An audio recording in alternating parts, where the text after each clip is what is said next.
बिस्मिल्लाहिर्रहमानिर्रहीम, अस्सलाम वालेकुम। Welcome to Aleem academy. आज हम करेंगे मैथमेटिक्स टी1 7th एडिशन चैप्टर 1 एंड डीवीयू एक्सरसाइज 1। Question number 1।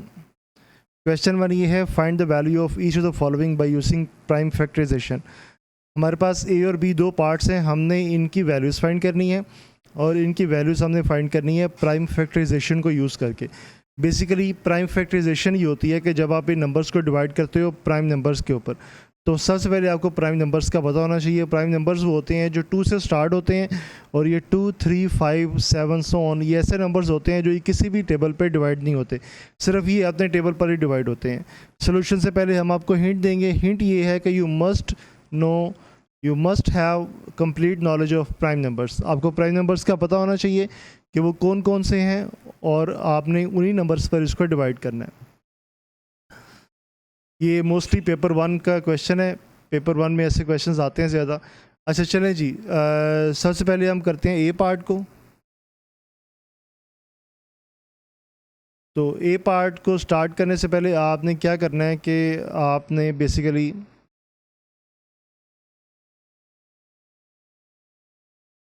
पहले आपने ड्रॉ करना है यहाँ पर डिवीजन को। तो डिवीजन को ड्रॉ करने के लिए हमारा जो मेथड है वो आप जानते हैं।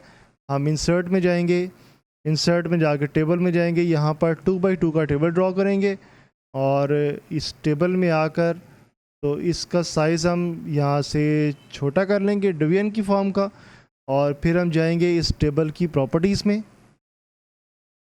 टेबल की प्रॉपर्टीज़ में जाकर हम जाएंगे बॉर्डर्स एंड शेडिंग में, यहाँ से जाएंगे हम ऑल में और ऑल से जाएंगे हम इस टेबल में, और यहाँ से हम जितनी भी इसकी साइड्स है ना इसको हम ख़त्म कर देंगे। ख़त्म करने से ओके प्रेस करेंगे तो ये देखें आपके पास ये एलसीएम या एचसीएफ की फॉर्म में या डिवीजन फॉर्म में आपके पास ये टेबल आ जाएगा। इसको आप थोड़ा सा जो है वो यहाँ से एक्सपेंड कर लें और जो ये इसकी लाइन है, ये वाली लाइन, इसको आप ड्रैग करके तो यहाँ पर थोड़ा सा साइड पे लें। चलिए जी अब स्टार्ट करते हैं। फर्स्ट पार्ट है 1 2 to 5। तो यहाँ पे आप लिखें फर्स्ट पार्ट 1 2 to 5 और इसको डिवाइड करेंगे प्राइम नंबर्स के ऊपर। अच्छा, सबसे छोटा प्राइम नंबर है 2, तो 2 पे डिवाइड करने के लिए बेसिकली इन क्वेश्चंस को करने के लिए आपको डिविजिबिलिटी टेस्ट का भी पता होना चाहिए। तो डिविजिबिलिटी टेस्ट पर हम पूरी एक वीडियो बनाएंगे, पूरा एक लेक्चर होगा उसका, और वो कमिंग लेक्चर्स में हम इस टॉपिक पे वीडियो बनाएंगे। तो अभी आपको वैसे बता देते हैं कि हम इसको चेक करेंगे। हम चेक करेंगे कि किस नंबर पे डिवाइड होता है। जैसे हम 2 से स्टार्ट करते हैं तो देखिए 1225 है, तो इसके एंड पे 5 आ रहा है। 1 2 to 5 एंड पे 5 आ रहा है। तो 2 पे डिवाइड करने का रूल ही होता है कि अगर लास्ट नंबर जो है वो इवन हो, 0 2 4 6 8 हो, तो फिर वो नंबर 2 पे डिवाइड होता है। लेकिन इसका लास्ट नंबर 5 है तो ये 2 पे डिवाइड नहीं होगा। अच्छा, अब हम इसको 3 पे चेक करते हैं। 3 पे चेक करने का मेथड ये है कि जितने भी नंबर आ रहे हैं ना इसके अंदर उनको आप प्लस कर दें। 1 + 2 + 2 + 5, तो ये बन जाएगा 1 + 2 3, 3 + 2 5, 5 एंड 5 10। अब देखें 10 जो है वो 3 के टेबल पे डिवाइड होता है, 10 3 के टेबल में नहीं आता। इसका मतलब है ये सारा नंबर जो है वो 3 के टेबल में डिवाइड नहीं होगा।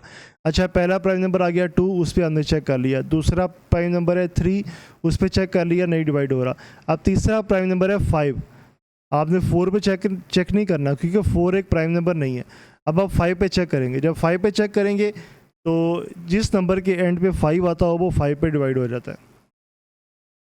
तो हम यहाँ से टैब का यूज़ करते हैं और इसको आगे ले आते हैं। अच्छा, 5 2 ज़ा 10, तो जो है वो 2 रिमाइंडर आएगा, वो आगे 2 के साथ मिलेगा, 22 हो जाएगा। 5 4 ज़ा 20, फिर 2 रिमाइंडर आएगा, 5 से मिलेगा 25 हो जाएगा। तो 5 5 ज़ा 25। टैब प्रेस करें, एक नई विंडो ओपन हो जाएगी। तो अब इसको भी 5 पे डिवाइड करें, लेकिन आप देखें 2 4 + 2 6, 6 एंड 5 11। अभी भी ये 11 आ रहा है और 11 3 के टेबल में नहीं आता, अभी भी ये 3 पे डिवाइड नहीं होगा, इसलिए हम दोबारा इसको 5 पे डिवाइड करेंगे। 5 4 ज़ा 20, तो 4 रिमाइंडर आएगा, 4 को 5 से मिलाएंगे, 4 45 हो जाएगा, 5 9 ज़ा 45। अच्छा, फिर जो है वो टैब प्रेस करें। अब देखें ये नंबर 7 पे डिवाइड होगा और इसके अलावा और किसी पे डिवाइड नहीं होगा। तो 7 7 7 ज़ा 49, तो अब 7 आ गया। फिर टैब प्रेस करें, तो एक और विंडो आ जाएगी। तो यहाँ पे आके 7 1 7। अच्छा देखें जी 1 आ गया, ये नंबर कम्प्लीटली डिवाइड हो गया। अब आपने क्या करना है कि आपने लिखना है इस नंबर को 1 2 2 5 इज़ इक्वल टू, अच्छा आप देखें जितने भी नंबर्स ये साइड पे आ रहे हैं ना, बेसिकली इन सब को मल्टीप्लाई करने से हमारे पास ये नंबर आ रहा है 1225। तो आप अब इनकी मल्टीप्लिकेशन की फॉर्म में लिखेंगे इसको। उसके लिए हम मैथ का टेबल बनाएंगे। अच्छा 5 बैकस्लैश टाइम्स और फिर 5 फिर बैकस्लैश टाइम्स फिर 7 फिर मल्टीप्लाई 7। अच्छा जी आ गया हमारे पास। अच्छा आप देखें अब हमारे पास हमने क्या करना है कि हमने ये जो नंबर्स हमारे पास आ रहे हैं इनको हमने लिखना है स्क्वायर रूट की फॉर्म में, क्योंकि हमें जो क्वेश्चन है ना वो स्क्वायर रूट में है। आप ये देखें क्वेश्चन आपको दिखाते हैं, ये देखें क्वेश्चन है स्क्वायर रूट ऑफ 1225। हमने इसका आंसर फाइंड करना है, ओके, इस स्क्वायर रूट का। तो हम क्या करेंगे, हम इसको ना स्क्वायर रूट की फॉर्म में लेके आएंगे।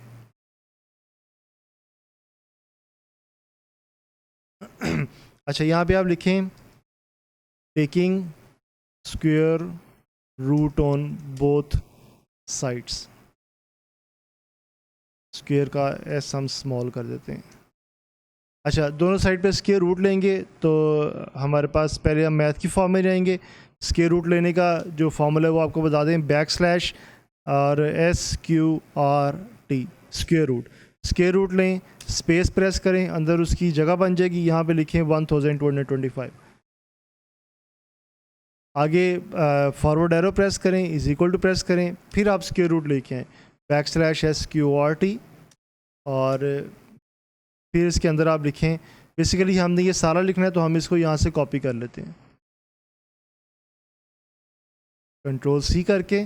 तो यहाँ पर आके इसके अंदर आके आप इसको कंट्रोल V कर दें। अच्छा जी ये आ गया हमारे पास 5 × 5 × 7 × 7। तो अच्छा अब हम इसको दोबारा कॉपी कर लेते हैं। अच्छा देखिए अब हम इसके बनाएंगे पेयर। जब आप स्क्वायर रूट फाइंड कर रहे होते हैं तो स्क्वायर रूट बेसिकली जो स्क्वायर रूट होता है ना उसकी वैल्यू होती है 1/2। तो हमने ऐसी वैल्यू बनानी होती है जिसकी पावर में 2 आए, क्योंकि जब पावर में 2 आएगा तो वो 2 1/2 से कैंसिल हो जाएगा, तो इसका आंसर आ जाएगा। तो 2 लाने के लिए पावर में हम दो सेम नंबर्स को जो है वो इकट्ठा करके लिखते हैं। तो यहाँ पे जो सेम नंबर्स आ रहे हैं वो बेसिकली 5 और 5 हैं। तो हम पहले इसको ब्रैकेट में लिख लेते हैं 5 और 5 को, और यहाँ पर 7 और 7 को, इसको भी हम ब्रैकेट में लिख लेते हैं। अच्छा हमने पेयर बना दिया। तो अब देखें इसको हम कॉपी कर लेते हैं। अच्छा जब 5 को 5 से मल्टीप्लाई करेंगे तो जो 25 आता है, आपने 25 नहीं लिखना, आपने इसको रेस पावर की फॉर्म में लिखना है। तो हम बेसिकली इसको लिख सकते हैं 5 रेस पावर 2। आप इसको ब्रैकेट के साथ भी लिख सकते हैं या ब्रैकेट के बगैर भी आप इसको लिख सकते हैं 5 रेस पावर 2। और यहाँ पर ये क्या आ जाएगा, ये आ जाएगा 7 रेस पावर 2। अच्छा अब स्क्वायर रूट का ये फार्मूला होता है, स्क्वायर रूट का ये फार्मूला है कि जब उसके अंदर 2 या 3 वैल्यूज़ या ज़्यादा से ज़्यादा जितनी मर्ज़ी वैल्यूज़ हों वो अगर मल्टीप्लाई हो रही हैं तो उन सब के ऊपर स्क्वायर रूट अलग से आएगा। यानी 5 रेस पावर 2 का स्क्वायर रूट अलग हो जाएगा और 7 रेस पावर 2 का स्क्वायर रूट अलग हो जाएगा। तो हम इसको अलग अलग कर देते हैं।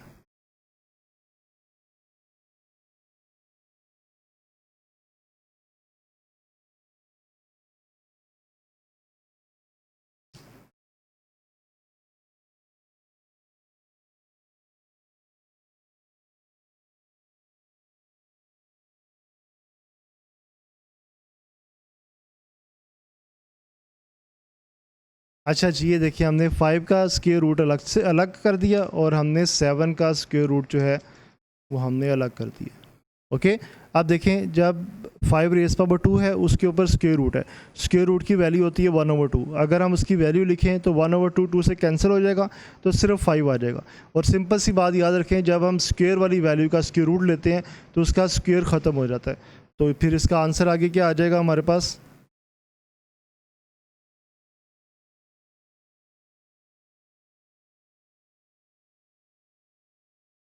ये जब 7 ख़त्म होगा, 7 का स्क्वायर ख़त्म होगा, ये आ जाएगा 7, और जब हमारे पास 5 का स्क्वायर ख़त्म होगा, ये आ जाएगा 5।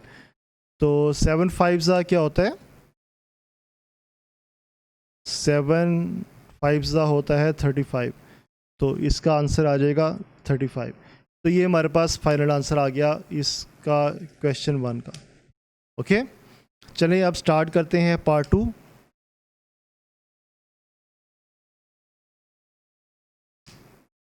अच्छा, पार्ट 2 में देखिए हमारे पास जो है वो जो क्वेश्चन है हमारे पास 13824, इसका हमने क्यूब रूट फाइंड करना है। पहले स्क्वायर रूट था, अब क्यूब रूट फाइंड करना है।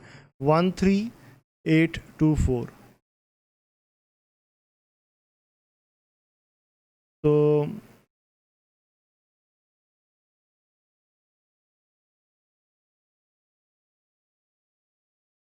अच्छा, हम सबसे पहले हम यहाँ पे टेबल ड्रॉ करते हैं।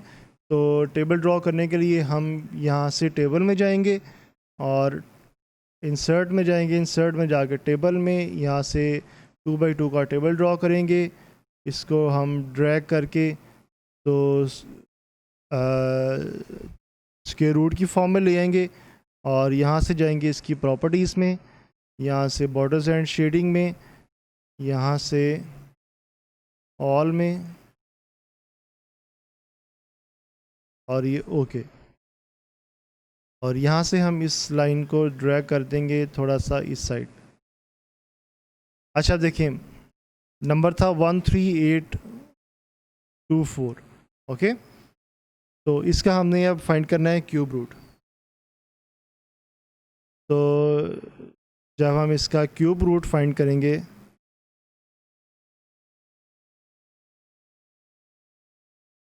तो क्यूब रूट बेसिकली क्या होता है कि जैसे आपने स्क्वायर रूट में 2 नंबर्स के पेयर्स बनाए थे, क्यूब रूट में आप 3 नंबर्स के पेयर बनाते हैं।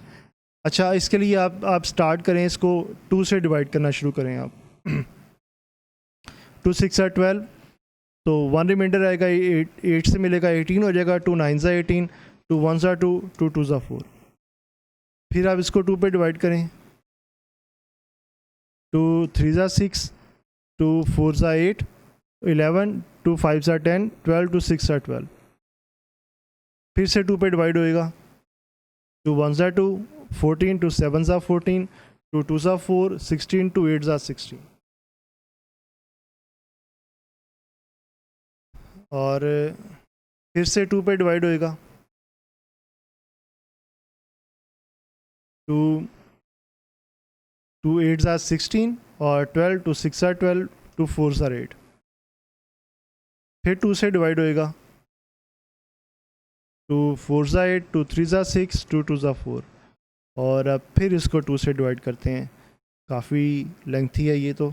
2 2 are 4, 2 1 are 2, 2 6 are 12।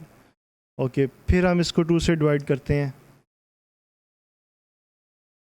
2 1 are 2, 2 8 are 16। अच्छा, आप देखें 16 पूरा पूरा डिवाइड हो गया है, तो हम इसके बीच में 0 लगाएंगे। और फिर हम इसको 2 पे डिवाइड करते हैं। 2 5 are 10, 2 4 are 8। और फिर हम इसको 2 से डिवाइड करते हैं। तो 2 2 are 4, 2 7 are 14। अब ये 3 पे डिवाइड होएगा। 3 9 are 27, 3 3 are 9, and finally 3 1 are 3। ये सारा डिवाइड हो गया। अच्छा, आप देखें, अब आपने इसका फाइंड करना है क्यूब रूट। पहले आप इसको लिख लें, 18324 इज इक्वल टू, तो जो नंबर्स आपके पास आ रहे हैं,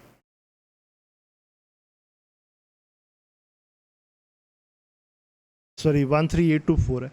2 2 2 2 2 2 6 टाइम्स, फिर 7 8 9 टाइम्स, और फिर 3 3 3, 3 बार 3 आ रहा है।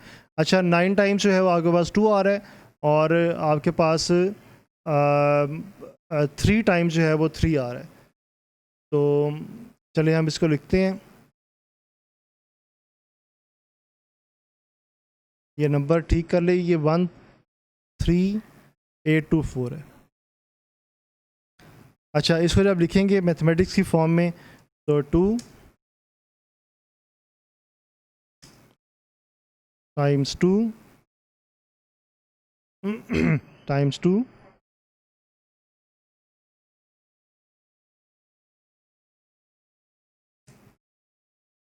अच्छा, इसी को हम आगे कॉपी कर लेते हैं और कंट्रोल V और फिर टाइम्स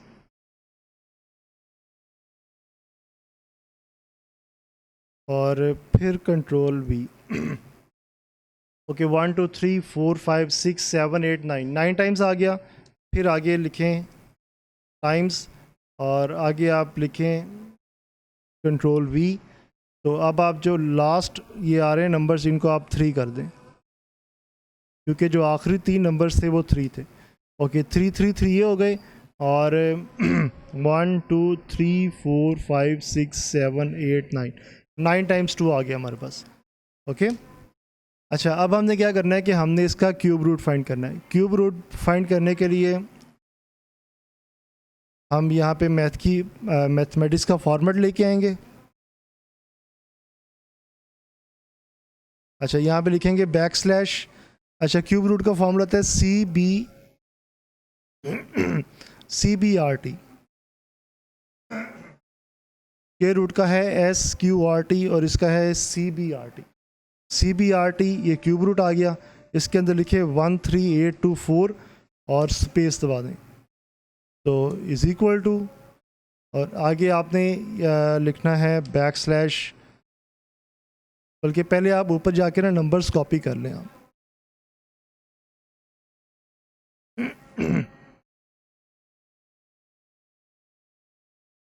ये नंबर्स हमने कॉपी कर लिए और अब हम यहाँ पे आकर लिखते हैं backslash CBRT space control V और स्पेस।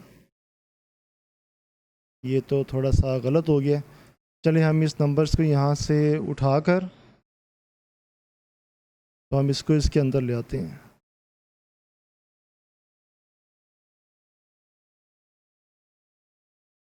अच्छा जी, ये देखिए आपके पास आ गया क्यूब रूट। थोड़ा सा इसका साइज़ छोटा कर देते हैं ताकि आपके लिए देखने में आसानी हो जाए।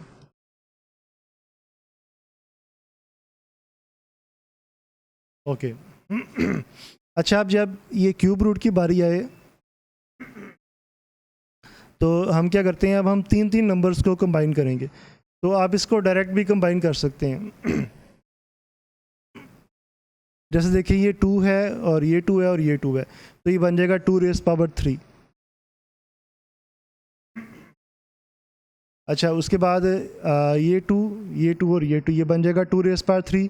इस तरह से ये वाला और फिर ये वाला। तो हम इसको क्या लिख सकते हैं, पहले हम इसको कॉपी कर लेते हैं यहाँ से।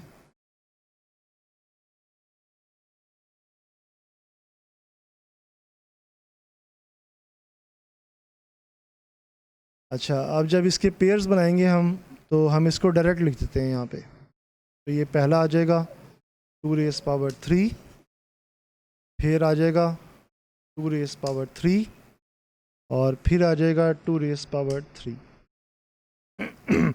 अच्छा, उसके बाद आ जाएगा 3, तो ये बन जाएगा 3 रेज़ पावर 3।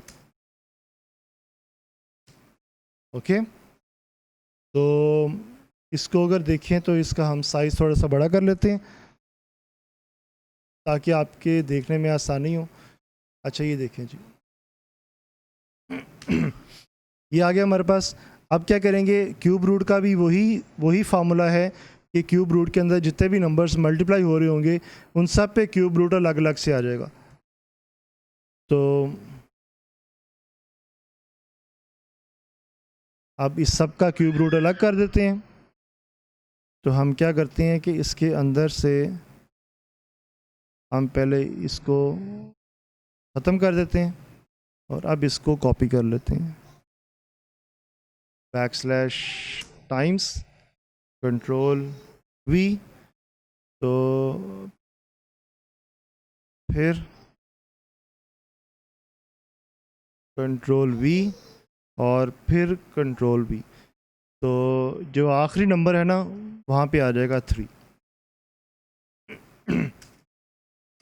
अच्छा जी, हमने अलग अलग कर लिए। अब जैसे क्यूब रूट बेसिकली जो लिखा हुआ है ना, ये बाई जो 3 लिखा हुआ है, ये बेसिकली जब एक्सपेंड करते हैं ना तो ये आ जाता है 1/3 की फॉर्म में।